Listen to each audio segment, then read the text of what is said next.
mission, I'ma get it. You know I be on a what? Yeah. You know I be on a what? Man on a mission, I'ma get it. You know I be on a what? Yeah. It's all hard. What's up, and welcome to another exciting episode of Ride the Rebellion podcast. I'm your host, Drew Hall, and with me today is the king of the AntiSteeziologists. I was giving you a chance. I was giving you a chance to be a co-host for once. Me?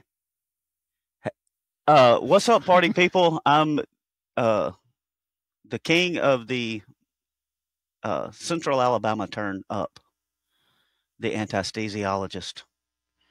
Of course, I touched something. I didn't realize that I was a co-host. Imagine. Well, I'll get his upload. Yes. Go ahead. Oh, I see. Yeah, I am. I am the AntiSteeziologist. Oh, that's awesome. Hey, guy, what's going on? And with us, of course, is also our special guest, the king of the South Alabama turn down, Dale Boyd of Dale Boyd Sports Management. I'm good with being a guest. Ask the question. Ask the question. Welcome to the show. So real quick, we'll do our housekeeping setup here. So I'm going to let Dale talk about, and I wish we had Todd on. Quick shout out to BTR. Todd went up to BTR. He was looking to get a coil spring, and instead of Jody just putting something kind of stock in, as Todd's own terms was, Ronco it, just set it and forget it. Instead, he took the time to really work with Todd, and I mean they ran the same line. Todd was like, it was scary at parts because he locked out his coil, he did all this stuff. So I'm telling you that we'll get Todd to talk about it some, but if you are looking to get your suspension race ready, or even just ride ready in general, I based on what Todd's told me, based on my experience with Jody, I can just tell you firsthand, BTR is the place to go for it. But not only that, then he was kind enough to set Dale up with some really sweet tires. You want to talk about them tires? Yeah, he got me back in the Maxxis game. I haven't been in the Maxxis game for a while, so here we are, dropping the Specialized tires off at the thrift store. Bro, you're on those Kashima coated sidewalls too. Kashima coated, sure. It's so much smoother. Yeah, it's Kashima coat everything. Yeah, gold fork, Kashima coated sidewalls, Kashima seat, and then we'll just get him a brass handlebar. Well, no, you guys don't understand. Everything that I have is polished because my ego's so big. I got to be able to see myself in the mirror the whole time I'm riding. Silver and gold. Silver and gold. Yep. He's just doing a fit check the whole time. Also, a shout out to Shred with Summit. Again, we talk about them a lot. We love those guys, Toby and friends. If you've never hung out with them, if you've gone to a class, that's great, but you also should find a way to hang out with Toby. I believe Shane is now riding with them as well. Shane Richardson, which that dude shreds. His YouTube channel is pretty good. He's got great looking stuff too. So if you have a chance, check out Shred with Summit, or check out Summit. You can find them at Shred with Summit. Summit, not for Summit. That's right. Shredwithsummit.com. Both. Always run and try. We like to plug them because Dale can actually do the running part. I just try. Hey. Nice. That was well done. Eric bought some shoes from him recently. Didn't you buy some shoes from Run and Try last time you were in town? Is that a no? fact, Because or am I making that up? Well, I went and I had a great time there. I wasted about 30 minutes of his time, and he had everything that I needed. I just did not have the doll hairs at the time. So probably the next time I go in there, I'm going to buy something. But I was a broke, poor, weary traveler when I went in there. So yeah, it's I get it. Hey, what I do, usually I go in there and want a pair of shoes and can't afford them. So I just walk out with a scratch, one little packet of scratch. Like, here's $3, dude. I hope this helps. Oh, well, I did buy socks. You're right. No, I didn't walk out empty handed. I bought me some Captain America socks, some great old USA socks. Yes. Yeah. Stars and stripes. Good. I was talking Stars and stripes. Yesterday I was trail building, and it's already just balls hot down here everywhere, but down here it was brutal. And I looked like an 80s montage. I was covered in dirt. I had a Captain America styled Super America flag, tank top on, a shovel in my hand. I look like a terrible, terrible 1980s beer ad. I just needed a good mustache. If I had gotten a mustache, it would have been great. But that took me 7 years to grow a beard, and I shaved it off recently. So Yeah. who knows? Well, He was auditioning for his WWE set. Yeah, that's right.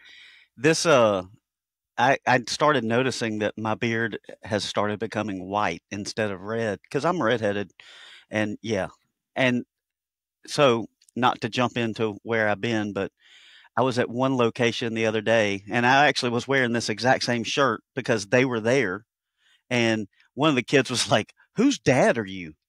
And I was like, "I'm not a dad," and the other two kids said, he's not a dad, he's Eric." It's like, I don't know how to take that.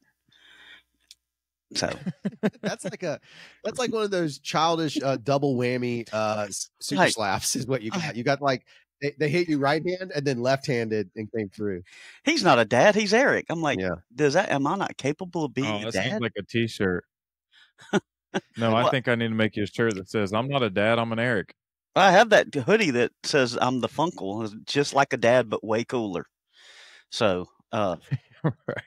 I think I'm cooler than most dads, but I'm not cooler than most anyone else. Eric's. I guess. Yeah. Hey, It's Al, morning. speaking of that, like, can we talk a little bit about your journey? Because you took a pretty epic trip. Oh, yeah. You took an epic crash. Epic. You had some epic rides. You literally, in my opinion, made the greatest Instagram van life ad on the planet. Talk about that. And what was the impetus for that? Like, why'd you decide to just say, F it, I'm rolling out? Like, what happened? Okay. Well, I have lived mobile now for over a decade. I lived in an RV, lived in a diesel pusher, 40-foot diesel pusher, was in Bentonville and saw some folks in a van. So I decided, hey, I'm going to buy a van. And so I sold my diesel pusher and bought a van. And then I decided that I was literally, at the time I was renting a room from a buddy temporarily. And so when I finally jumped and pulled and went out of that room and solely to the van. So I've been in the van for 2 years. Last year, the first year that I was in the van, I was doing so much with Bump and doing all these events with Bump that it kept me here in the Birmingham area because every other week I was heading up an event for the Bump members. And so I had basically broke the news to everyone there that's like, I've got to eventually, I live in a van. Like, I have 45 square foot of living space.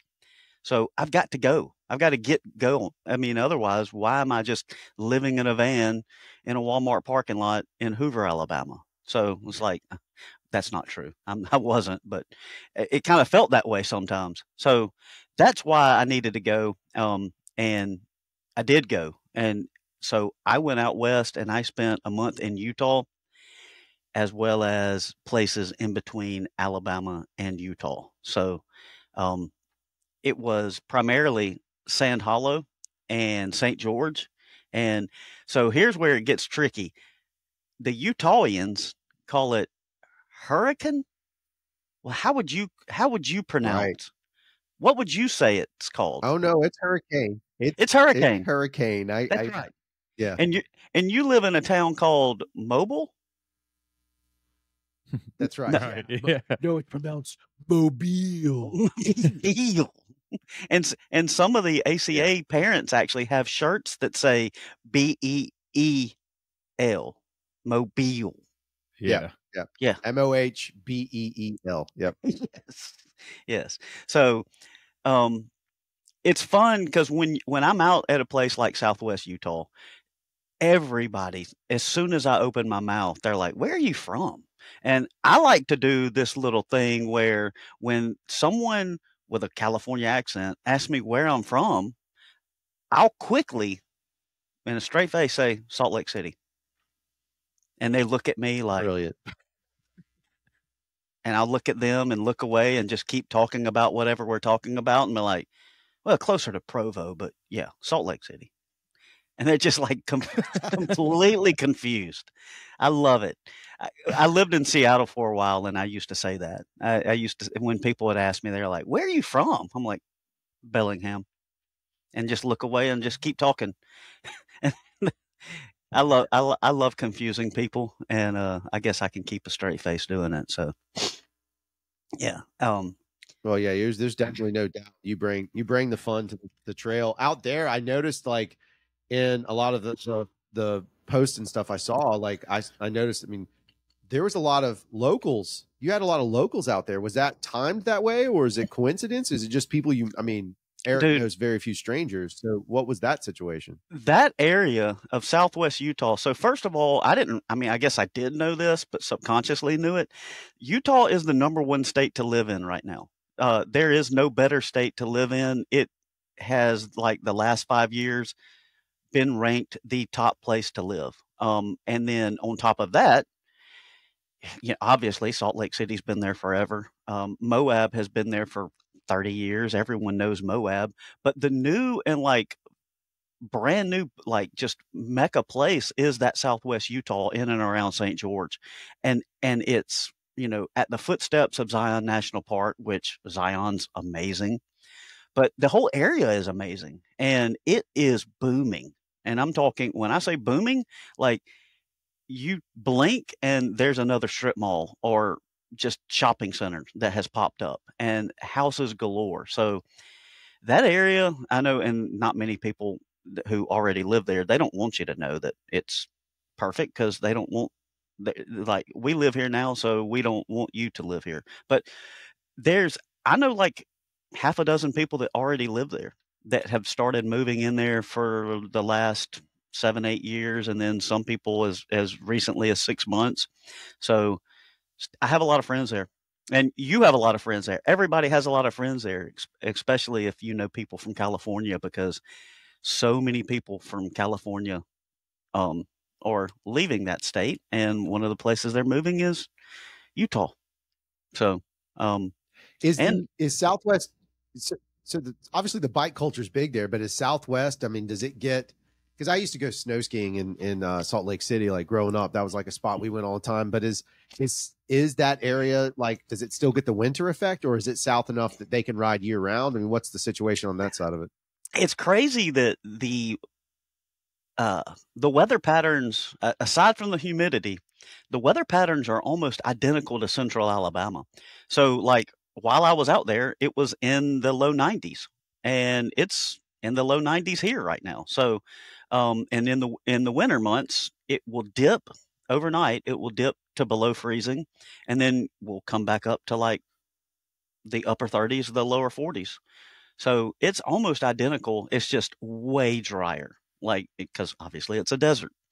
So it's as far as the temperature pattern, the weather patterns go, it's really identical. And then it's what's great is you go an hour north and you have ski resorts like Brian Head that I think were still skiing like 3 weeks ago. I mean, there was still snow on the ground, so they had a bonus weekend, and I almost went up there, but I then remembered that I don't ski, so I stopped. I saw I I saw some of your videos though, and I know that you're into off-roading, four-wheel rock crawling and stuff. And I was like, oh no, he's got bikes. He's got all of his buddies with their rock crawlers. Like, he's never coming back. Like, I literally was like, oh, he gone. And that's why I can't live there full time. I want to. That's probably one of the places that I will probably spend a lot more time, because that was the first. I've been to Moab, dozens of times. I've spent weeks out there, but the Southwest Utah was one of the places that had kind of always evaded me. And by the way, Las Vegas is like an hour and a half away. So if you get bored, Vegas. And that's if you want to have a cheap trip, then fly into Vegas, rent a car, and rent a bicycle and go ride Southwest Utah.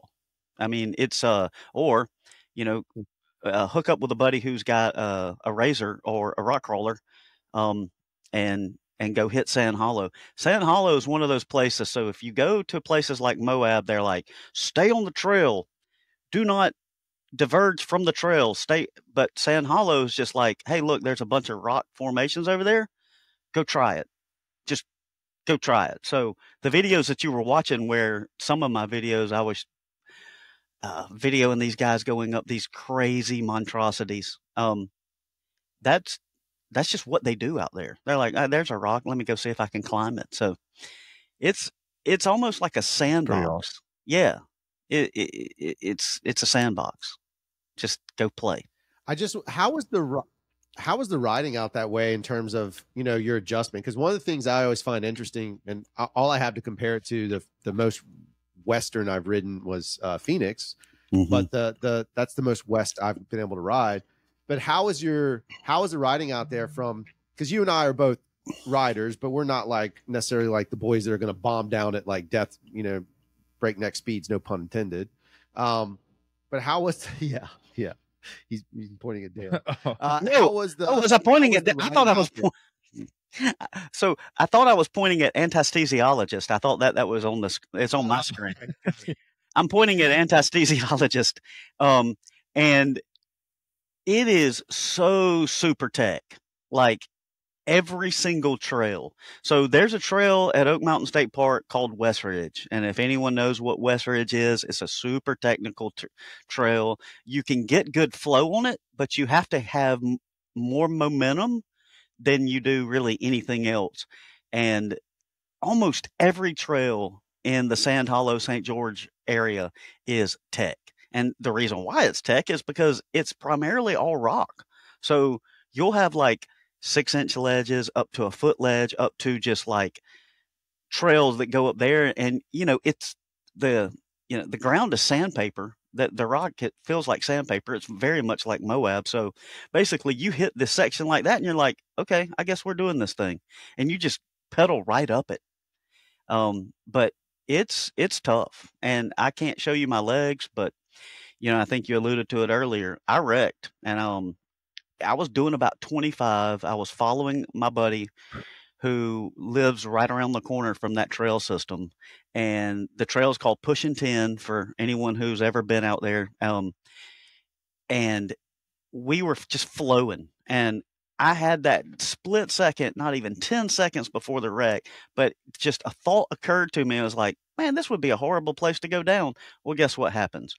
In about 10 seconds, oh no, we go around a boulder that's about anywhere from knee to waist high, and the trail kind of swoops right to it. And my big platform pedals with the spikes in it grabbed that rock, because I leaned a little bit too much. It grabbed that rock and just didn't let go. I mean, and so my groin married my handlebars. And I started kind of just surfing on the handlebars for about 20 yards. And it was, I said a lot of expletives coming. And then at about 20 yards, I basically was able to hit the eject button, and I ejected. So everyone down here saw the Northern Lights a couple of weeks ago. And that's what my hip looked like, was the Northern Lights. And how's your recovery from that? Well, my right leg was the one that got all the pedal strikes, and you don't just get, when you're like trying to like handlebar surf for 20 yards, you're not just getting a single pedal strike. That thing just kept beating me like it was a redheaded stepchild. Like I've got ZZ Top pedal strikes on my leg. And they're deep. And I mean, it was just like, it was a bloody mess on the trail. And I wish I could, here, let me grab it real quick, because it's right here. And there's the doggy. So this is the crank arm that I bent. Good God, man. No one has ever, and so I took this into 2 bike shops because I had to go find new crank arms. Neither one of them had ever seen a crank arm do this. And so I'm pedaling, and I had the pedal right here. it grabbed the pedal, hit the rock, and wouldn't let go. But this body right here said, "You're gonna let go," and yeah. So yeah, that's the crank arm, and I've got it hanging up It's as a kind of funny souvenir. because I got it hanging up as a souvenir now. So it's funny because I had I think it was at Oak Mountain where it happened, but I had a really bad wreck where, you know, the front of my fork was twisted. So like the stanchion between, or whatever the term is, that right word? yeah, stank, whatever the heck stanchion. it was turned. Yeah, the stanchion. It was like, Stank. do it sideways. It was like this. It was like literally rolled back. And when I sent it to Fox, they were like, "We've never seen this." I was like, "Well, you never seen me ride. I shred. I'm just a shredder. What do you want me to do?" Right. So it is crazy. Like some of those wrecks like that. And then I wish I had that as a memento, just the outer casing, just so I could have had it. But you're okay. What's your recovery like now? I mean, how with your back and all that kind of stuff? Back sore. For everyone that doesn't, I mean, I had a spinal fusion back in October. That was immediately. I mean, like I stand up, I'm like, oh, this is the first wreck I've had since my my spinal fusion. The wreck didn't do anything to my back, but my back has been a little bit sore. I mean, just overall, not because of the wreck, just because I had spinal fusion, and I don't do my exercises the way I need to do them every day. So, but no, lesson learned. I won't. Go ahead. I am, you know, and that brings up a very good point. I'm trying to actually sometimes act my own age, or at least I am acknowledging of my age.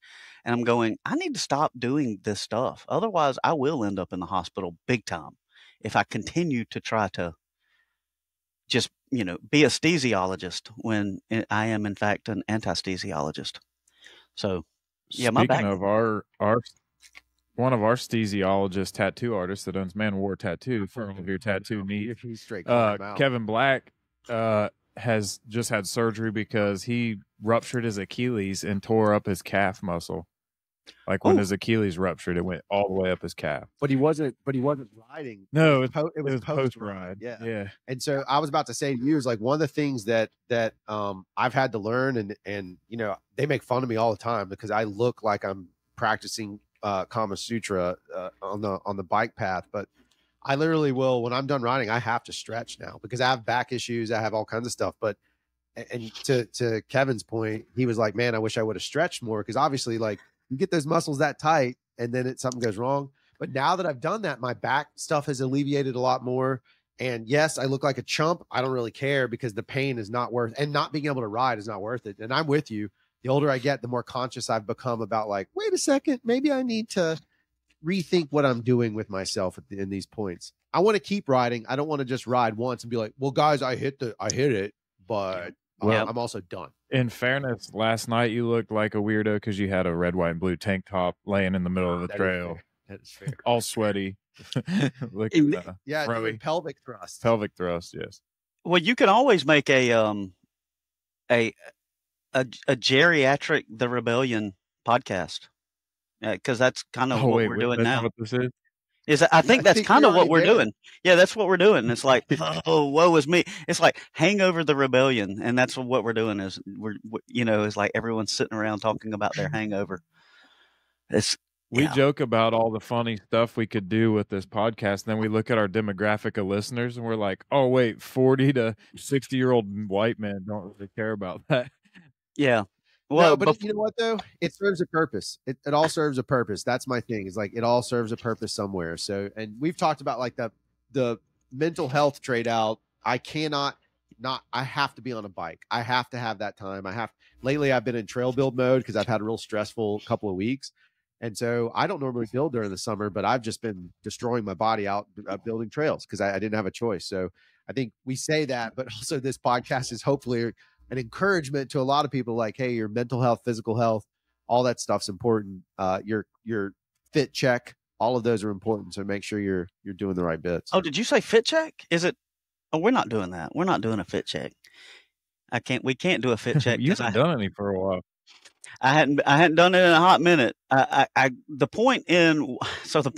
reason why I was doing so many fit checks is because I wanted other people to join in and I got a few people to do it, and then it just kind of it kind of stalled. So I wanted other people at the trailhead, because I call it STH, because that's the most magical place in all the world, is STH, to me at least.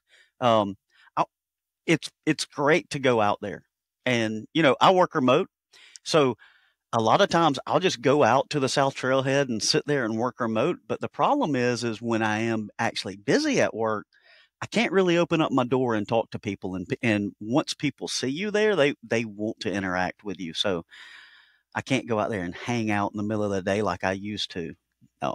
But yeah, fit checks is something I wanted everyone to do. Go ahead. That's good. So speaking of fit checks, excuse me. One of the things I wanted to talk about on this episode is you've been around the Birmingham scene, the bump scene, for a bit. And this episode drops, if I'm not mistaken, the Friday of Bump and Grind for 2024. That event has scaled year over year. It's increased. It's fun. Can you just give us, like, I know you haven't been there the entire time since Bump started, right? But can you give us the sort of the laydown of your experience with Bump and Grind over the years? Because I think it's become a little bit, to all of Bump's credit, it's become a little bit of a staple in the Southeast, and I think you guys have done a great job. Could you maybe speak to that a bit? Yeah, it's a granddaddy event. So what is crazy is I did actually attend some of the original Bump and Grinds way back in the day, in the mid 90s, because I was a student at Auburn, and we had very cheap bicycles back then, but we did know that there were pro level riders coming and racing this race. And the reason why they were racing this race is because at one point, the IMBA used to be called NORBA, National Off-Road Bicycle Association, and they had regional events. And at the time, you could actually get points for the national championship race. And that was one of the reasons why a lot of the pros would come down and race at Bump and Grind, because it was a regional NORBA race and they could get points. So you had the likes of pro riders showing up and showing out. And that's exactly what they did. We knew that down in Auburn, being college kids, and we would come up just to watch them race. Like, we wouldn't even race ourselves. We just came just to watch some of the pros race our local track, because we'd come up to Oak Mountain probably like 3 or 4 times a year and just do the big loop and then go home. Like, wouldn't even spend the night half the time. So I left Alabama for about a decade. So I don't know what really happened during that time period, but I've been back over a decade here, and Bump and Grind is just kind of one of those, it's almost like a family reunion. I was out at the park last night. There's people already showing up who don't even live here, who have started coming to pre-ride because they know that it's raining today and it's raining tomorrow. So one of the people were like, yeah, I'm just out here pre-riding the course because I'm not going to get a chance the next 3 days, and I just want to see it. Hadn't seen it in 6 months. And that's the beauty of Bump and Grind to me, is it is almost like a family reunion. So I highly encourage anyone who you can be 8 or 80 and race at Bump and Grind. We've got the little hammies coming in. Max Klein does an amazing job with these kids races. And if you've got a kid, no matter what their age is, come and race the little hammies, because I know that I personally am going to be cheering for those kids. So yeah, it's a lot of fun. When we filmed it last year, like some of the highlights were I mean, of course the enduro is sort of for us the marquee, but then there's a ton of other racing. I mean, there's XC and all that, but one of the highlights of all the content we got was the kids, because they're having real fun. We can say we had fun, but somewhere there's some a-hole that's super competitive. Yep. No, and not me. I didn't race. A-hole. That's B-hole. Those kids don't. That's not A-hole. Yeah. D-hole. Right. B-hole. Those kids don't know the difference. What they know is, like, this is fun, and they're just having fun. That's all they're doing. And the energy, I mean, kids races have a completely different energy from adults races. They're out there solely to have fun. They're not trying to beat Ted or or Sue or Jimmy. They're just out there to literally race with each other. I mean, and you brought up the enduro. The enduro's new. And one of the reasons why Bump was like, okay, let's, enduro is relatively a new sport in mountain biking. And it's absolutely, to me, at least my opinion, it is the stepchild of mountain biking. I mean, the world still doesn't want enduro. They still want downhill and XC. And I think even cyclocross and gravel riding is trying to take precedence even over enduro. But to me, enduro is fun. One of the reasons why it is because you race for 4 minutes and then you hang out with your buddies for 45 minutes. And then you get ready and you go race for 4 more minutes. And then you hang out again for 45 minutes.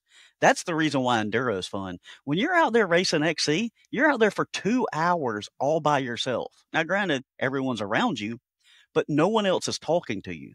So the only person in an XC race that's talking to you is yourself. And you're sitting there going, you suck. You absolutely suck. Look at these people who are passing you. But what the crazy thing about that is they're also saying that. So you've got to remind yourself, hey, look, that person in front of me who I think is just whipping my butt has the same thoughts going through their head right now telling him he sucks. But you don't suck because you're out there racing. Good Lord. But enduro is not like that. Enduro, you get to hang out with your buddies for 45 minutes in between every stage.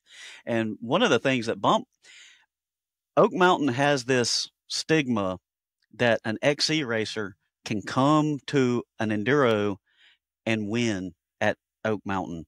And so one of the things that Bump had really kind of been paying attention to is we have race organizers coming to our turf and selecting courses that don't really represent Oak Mountain in a way that you would want to for enduro racing. So we're like, hey, let us put on an enduro race and let us showcase these enduro stages that really show what Oak Mountain is capable of putting on. And so it's been successful. I mean, the timing issue, but we've got that worked out. Bump has its own timing system now. So everyone, don't worry about that anymore. We've got that figured out. We've tested it. It works. So it's going to be, I think this year, and it's Dirty 30. This is our 30th anniversary of Bump and Grind. That by itself, let's just take a minute. 30 years of the same race going on. I mean, I know we're not Sea Otter, but we're up there at that kind of, I mean, what other race has been going on for 3 decades? So.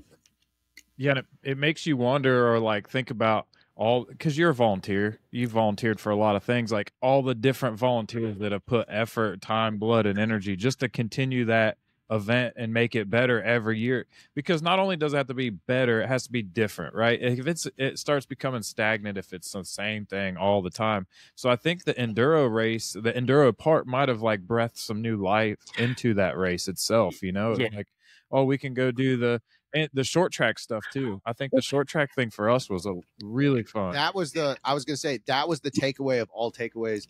Dale and I stood there, not really being either one of us being major XC guys, both having ridden a bunch, but we stood there and we watched the short track and it was like, this is fast and furious. Yeah. You can pick your number, you pick your racehorse, and you could almost bet on that. I'm not saying you can in the state of Alabama, but you could almost gamble on it because it was just a blast. And there was overtakes.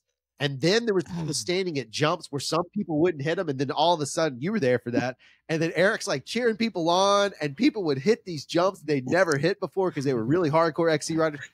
I just feel like, to me, that got, and it's not left my brain. I just have never done anything with it. I want to see that short track, but taken up to where you hybridize like an enduro-y vibe with short track. So you have like maybe steeper downhill moments.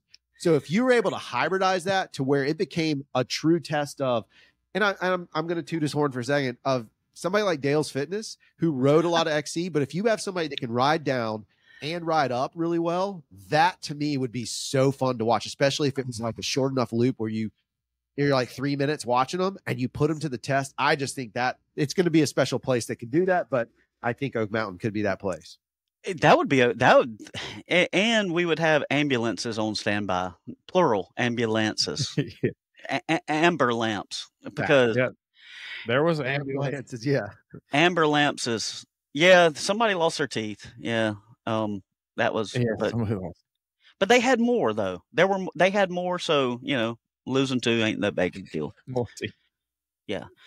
So what was funny was so we have had people sign up for the short track, and I don't know what they were thinking, because look, I have owned Walmart bicycles before.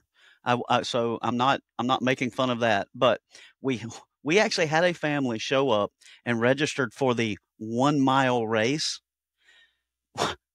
I don't think they realized that 1 mile race was a multiple lap race in the form of a short track. And so there were people who had already lapped some of the middle-aged people of that family in 2 laps, and they only made 1 lap. I mean, that was it. They did their 1 lap, and then we never saw them again. So I think Bump has to do a better job of informing people when they register for a race that, hey, this is a short track race. It's not just 1 mile. It's as many laps as you can get done in 20 minutes, because that was interesting. But I think that, well, to your point, the jump, that's where you hang out, is at places like the jump, because when you can catch air and you can show out and you can do the South Alabama turn down. I saw the jump, it's out there already. And so it's going to be exciting to put it out, because it's when you're catching air, getting steezy, showing out, hooting and hollering. The best. So Pat and I talked yesterday about our plan of action, because we're both going to race the enduro next week. Well, tomorrow. Yeah. There you go. So we're going to race the enduro tomorrow, and we were like, well, listen, are we going to ride a lot Friday? Are we just going to ride certain sections to get our lines? And then I was like, no, all we have to do, the only plan is like make sure we showered and at the short track race Friday night, because that was like the only thing I was like adamant about seeing and hanging out for. It really is. It's almost, I would love it if, I mean, we've done it, we have that crit down here that we do, which is not really a short track. And Dale and I have always made it a little bit of a circus event where we're dressed up like some kind of characters. But I almost feel like short track, it would be fun up there to turn it into wrestling. And so you literally have it like wrestling. Yeah, they get characters. Yeah, literally bring people to the line, and you make an entire brilliant event out of it. And Eric can be the MC, and it would be gold to make it that way. It'd be like the most extreme elimination challenge. When we did at the end of last year, one of the last events for the members only thing that I did was the kids bike Olympics. And everyone's doing kids races, especially these days, but it was one of the events that I made them do. They did not want to do it, but I was like, okay, it's a kids bike short track. And they're like, okay. I was like, but it's not an oval. It's a figure 8. They're like, figure 8, we're going to run into each other. And I was like, I know y'all are going to run into each other. But I was like, this race ain't for y'all, bro. It's for all those people standing over there watching you. It ain't for you. You're the entertainment. It's like Julius Caesar. Which way do you want to go? Like, so you got to do a figure 8 short track. Gladiator. You got to do I love it. I love it. I think that kind of stuff is what's fun, because again, not only does that keep the hype up, that keeps the steez up, if you will, that keeps the stoke going, but it's also just a fun reminder that yes, we can get very serious. You can be extremely serious about the sport, but at the same time, we can turn around and make wrestling jokes. I mean, if that's the reality of the situation, I do think that also makes it more approachable. I think if you look at advertising in general or any kind of marketing, the stuff that people remember is when they laugh. People don't want to remember pain. Pain is there to remind you not to do that again. But people love to remember to laugh. So if you make something fun, people will keep coming back. It's a pretty simple mechanic that's worked since the dawn of man. And make sure that your handlebars, your little quill stem on some of those bikes are tightened up. Kevin, well, I won't mention Kevin's name. in our kids bike Olympics, we had to come down the hill at and as he's flying down it, his handlebars took a left as he's going straight down. So, yeah, he went OTB. And the cool thing was he had those 8-hanger handlebars. So he went over those. It was brilliant and beautiful. And he's okay, folks. He's okay. He's lived to wreck another day. One of the other things that was a big takeaway from Bump and Grind last year, sadly I won't be there this year, but last year, was that the community side of things was absolutely incredible. The hangout for us at the end of it, and we had fun filming, we had fun, but the hangout part for us, there are stories that are still told.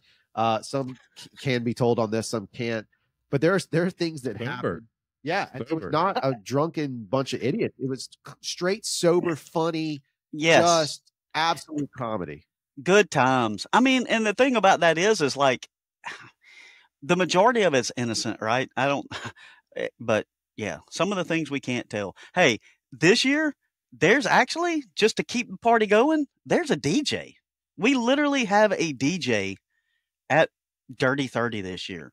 And one of the reasons why is, to your point, is party, just the atmosphere. Keep this party going.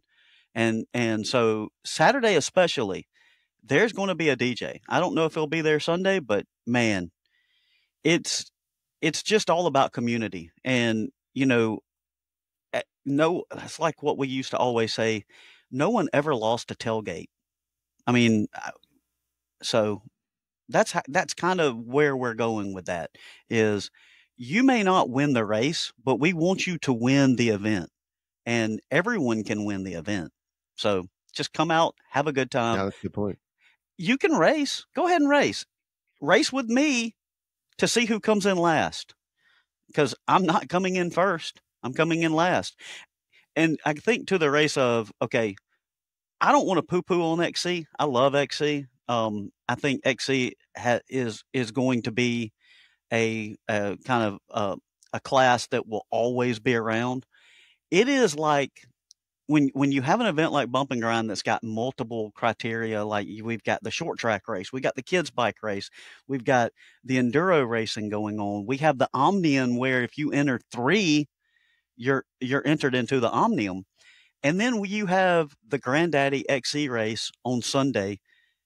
To me, that's kind of like a wedding where you go out and party. You have all the parties before the wedding, and then at the end of the day, you culminate on the last day, the actual wedding. And that to me is the XC race, is the beauty of the all day. These guys are out there just struggling for 3 hours. Some of them are putting it down with no derailers, just single speed. It's like, why are you doing that? Why are you riding 25 miles with like no gears, just one gear? Because that's to me, that's the class that's taken off. I mean, it just keeps getting bigger. Like, what are your guys' take on single speeds? Because some of y'all are actually riding it down there. I think, yeah, we got some single speeders, but I think I actually made the joke. I raced Fool's Gold up in North Georgia one time, and my pace was matching the pace of the single speed guys, and there was 4 of them, and they all look like lumberjacks, like jean shorts. Their legs are too big for their jean shorts. They're kind of ripping, flannels, cut off. I don't know if that's actually what they had on, but like in my mind, like that's what these idiots are wearing. And I made the joke at one point, we're climbing a hill together, and I was like, is this like better than the alternative for you guys? Like you could have stayed home, sat in your recliner, been nice and comfortable, but no, you decided to come out here and brutally murder yourselves with no gears. And so the one guy goes, just shut up and pedal, you idiot. And I'm like, okay, my bad, player. Yeah, my bad. I get it. Yeah, it ain't for me. I don't know.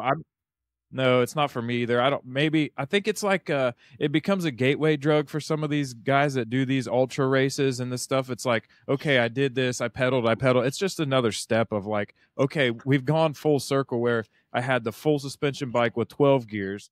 I had the shorter travel bike with 12 gears. Now I'm going to go back to the fully rigid with no gears and no suspension because I'm a man now.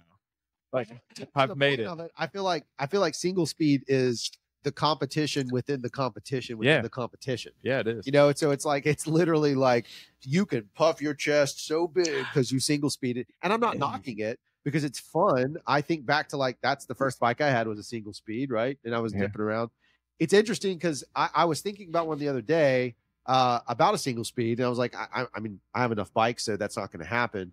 But I drive by the same church on my way to Costco or wherever I'm going, and it's this place called Cottage Hill Baptist, and it's a mammoth church. It was really large. But I remember when I was a kid, it's a combo of short track and single speed racing. Back then, they used to do this race where you would race around the church, and they would put up a single track, and you would literally race around the entire church as many laps as you could do. And I'm on my little Huffy, right? I'm on my little Huffy bike, single speeding it, just cranking away. And I won first place when I was a kid, but it was like a big deal. But I look at it and I think about it, I'm like, I kind of want to bring single speed back, and I want to go to Cottage Hill Baptist Church and be like, listen, I have a bunch of grown men. We won't drink in your parking lot, I promise. But we would like to single speed race around this. You know, it's just like I think nostalgia vibe. the thing about it is two things. One, that church is way too big if you can race around it. That's obnoxious. Two, I think that the single speed mountain bike version, you ride a single speed totally different. Like you have to learn how to climb different to change your body weight in different places. Like it's a totally different. I don't think we can just transfer over and be like, oh, I'm good at it. Yeah, I think it'd be hard. So my story about single speeds is, and I'll mention his name, Brad Hood is probably one of the best single speed riders in the world.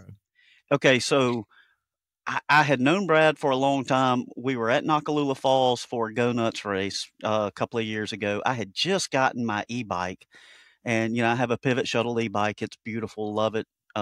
It's what gets me going.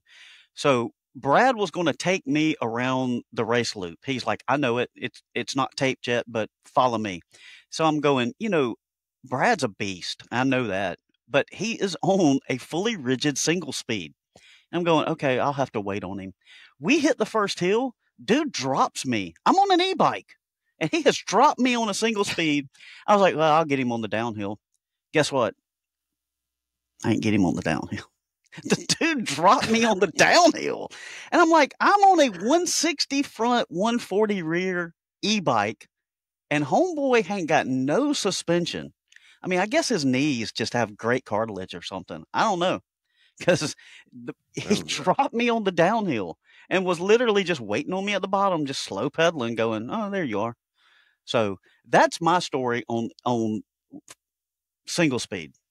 But don't ever try to challenge Brad. Brad didn't Brad finish in the top 5 of the 100 milers at Skyway or something this year? I don't doubt it. Probably. Yeah, I would. Yeah, I mean, I don't know that for sure, but I would say yes, because that's what he does. Videos of him. I not to call out Brad publicly, but no fireball on the way out and the way back. So that's actually the secret to single speed success. That's right. I did it with him on both out and you did. Yeah. He was. If anyone challenged me and said, "Will you do one with me?" and I'm like, "Yes, of course I will do one with you." Like it's fireball. Yeah. I don't know about all that. Easy, Pitbull. So, just for the sake of interest in time, what's coming up next for you? I mean, where are you back home now for a while? Or are you traveling because the race season has ended for the ACA group, ASA or whatever it is. Yeah, ACA. Thank you. Yeah, ACA. Got some stuff in the works that I can't talk about, but is going to be extremely exciting. But I am in town for this weekend's bump and grind. And then I am actually going to stay local for about 2 months because there's a bunch of cool races. One of them is in the series that's also Chainbusters Iron Maiden out at Tannehill. And you want to talk about community. It's these endurance races, especially the ones that are 24 hours. So kind of give a shout out to Chainbusters and the Iron Maiden. It is a 12 or 24 hour race, and you can do it solo, which would be stupid. or you can do it with teams, and you can do it co-ed, you can do it all female, you can do it all male, whatever. 24 hours you guys are out there riding. That is crazy. But what that does is it allows everyone who's supporting you to go out to Tannehill State Park and hang out all day long. It is a blast. It's a party. So come out to that, because I'm not even racing. I'm just out there being me, I guess. That's what I do out there is, I am much better served being a supporter, kind of a jockstrap, if you will. And so that's one of the races. It's always a party when you're there. Oh, well, I don't know that it's me creating the party. It's me joining the party. I know where to find them. They're not on Craigslist, by the way. Don't join those parties. Don't join the Craigslist parties. Negative. Marketplace is getting to be like Craigslist, by the way. I listed a few items on Marketplace, and I'm telling you, dude, it's like, what's your lowest, that whole, let's not get started about Marketplace. Is this item still available? Hey, Craigslist might be the back. You could probably just go back to Craigslist and make some good deals now, because it's like the sole people are still there, like the real ones that really want to buy some stuff. I don't know, man. Back when I lived in Missouri, I had a friend, and she told me a story. Like, she got paid to literally go. The guy would buy Madagascar cockroaches, these giant cockroaches, and she would be fully clothed, but she got paid to put on high heels and squash roaches. True story. Yeah, that was a Craigslist thing. And then the other one was she got paid to pop balloons between her legs, fully clothed. There's some freaks. Man. I'm just telling you. Yeah, and for the longest time, I wanted to do a movie about it where somebody accidentally bid on a Jeffrey. What's that race car driver's NASCAR? Jeffrey Morgan? Epstein? Jeff Gordon. Oh. Accidentally bought a Jeff Gordon helmet on accident and couldn't afford it. So the whole screenplay was going to be the guy takes up Craigslist jobs in order to raise the funds to pay for his Jeff Gordon helmet that he accidentally bid on eBay. It was dumb, but I couldn't get away from the idea of like squashing roaches and popping balloons, just random stuff like that. I think Jake Gyllenhaal could play that character. Super shredded Jake Gyllenhaal. I did that once on eBay. I bid on something thinking that I would be outbid, and this was early days of eBay, like early 2000s, and I got an email notification that I had won the item, and I was like, I did not mean to do that. So yeah, if anyone knows anything about snipers, I used to bank. Yeah, it was trying to snipe. I figured that someone would snipe me. So if anyone knows what they are, I accidentally won a set of Interco TSL Thornbirds. They were the worst off-road tire in the world. I won them. And the loudest. Oh, man. They were so loud. I put them on at the time I had a Land Cruiser. I put them on when they came in, because I ended up buying them. They came in, I put them on my Land Cruiser. They were so awful that I could not get my Land Cruiser over 70 miles an hour with them. Like it just physically wouldn't do it. But man, they look good. They look real good. But that's in today's standards. Sometimes looking good versus practicality doesn't matter. So I get it. It's like what I always say. It ain't how you do it; it's how you look doing it. All right, that's right. Let me give you two scenarios. You had someone win a race. Cool. How many people over there going and talking to him about how he won the race? Or you get a bike that's like maybe dark blue and it's Kashima Coat Air thing. And it's got all the cool stuff on it. People are gonna go there and talk to that guy. It's like, hey man, let me see that bike. Or if your fit matches your bike, and you look like you're sponsored, people, you sponsored? So yeah, that's it. There it is. The pro tips. They're the greatest pro tips. So it's how you I'm gonna wrap it up because It is. It's how you look. If you don't take anything else away from this episode, forget everything else we said, and just make sure that your outfit matches your bicycle. That's right. All right. Any last words, Eric, before we sign this bad boy off? No, thank you. It's a pleasure to be on here. I don't really have any sponsors, so I would like some sponsors, but it's a blast. I appreciate everything y'all are doing. When I'm traveling, I will literally just go and listen to old episodes and just blast it for hours. That's the one thing that get out there, travel. That's what I tell people. Get out there, travel, and listen to Ride the Rebellion. There you go. That's the best. That's going to be our new tagline. Yeah. Get out there, travel, listen to Ride the Rebellion. And don't wear purple shirts. It's a BTR shirt. It's okay. It's sponsored. It's sponsored. Oh, it's sponsored. I got me one of them. Mine is not purple though. Mine's blue. I got it. Hey, speaking of BTR, lastly, we need to talk about the Jagrundy Jubilee now that Bump and Grind's kind of gone through. Now we got to turn our sights. Yeah. To September. Yeah. I mean, it is the no agenda event. So everyone is invited to that. Do what? It's basically on you and I to get the people there. Jody's got the place and the party, and you and I got to bring the people. Oh, we can bring them, and that's what we need to tell people. Come to the Jagrundy Jubilee, period. Be like, well, what is it? What you'll have to come to find out. It's literally everyone's going to be there. You just come. It's kind of like what Nancy Pelosi was like. We have to pass this bill to see what's in it. That's what the Jagrundy Jubilee is all about. You literally have to come to find out what's going on in it. We're not going to, I mean, it's going to be the biggest mountain bike get together party that you will have ever seen. It was like, what are we going to do? I'm like, well, what do you want to do? Do you want to just sit around? Exactly. Do you just want to sit around the camp and hang out and talk about riding? Then let's do that. Or if you want to go hit the EXE trail, go do that. The EXE trail is rowdy. I'm talking like Rowdy Roddy Piper and Hulk Hogan rowdy for all you old people. Because I think, 40 to 45? That's our demographic. Yeah, they know Rowdy Roddy. Yeah, we're keeping at 40, 45. Hey, I think the one thing everybody's going to have to remember to bring is a pillowcase because we're going to go Jagrundy hunting. You got to catch them in a pillowcase. So we got to scare them into the pillowcase.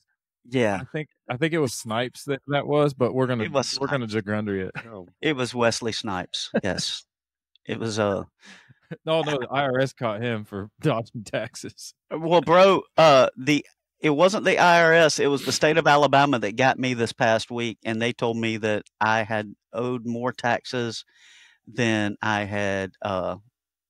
Anyway, they told me I did not get audited, but just that I owe them more money than I had reported. So I'm like, that sounds like an audit to me, but oh well. Sounds like you did well is what that sounds like. No, it sounds like I just don't know math is what it really sounds like. They're just like, listen, math is hard. Math is hard. It's okay. Well, I'm with you.